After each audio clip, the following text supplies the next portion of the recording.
最近台中有2个高中生向检举讲，去年全国考典的作品有用抄的，科教馆嘛已经撤销因的奖。科教馆今仔是搁再强调讲，即届开始会用中英文，搁会去专业的网站来加强比对。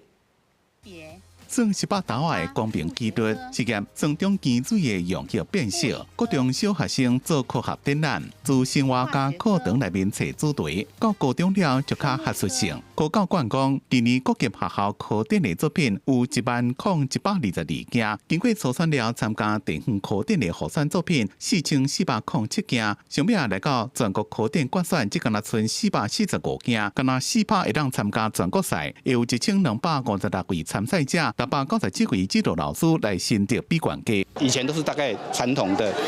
前3志愿的高中来，那现在的话，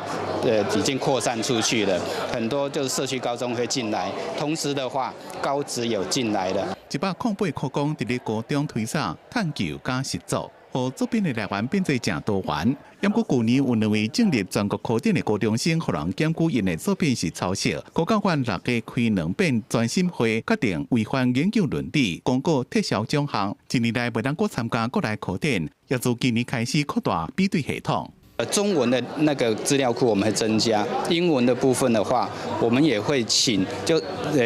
这个收件进来之后，我们会请相关的，比如说我们有评审助理，在专业网站Google 一下有没有相同的中英文作品。那如果是有的话，我们会提供给评审做去进一步的评核。科教馆表示，2023年开始推出研究伦理加学术伦理的注意事项，学生老师伫咧报名时阵爱上网了解，也爱签切结书，也提醒学生自选题目到实验研究，一定要留完整的记录。因那指导老师也要加关心，注意实验的结果加写出来报告的结合度，一个应用是毋是适当，避免违反研究伦理。公司新闻采访报道。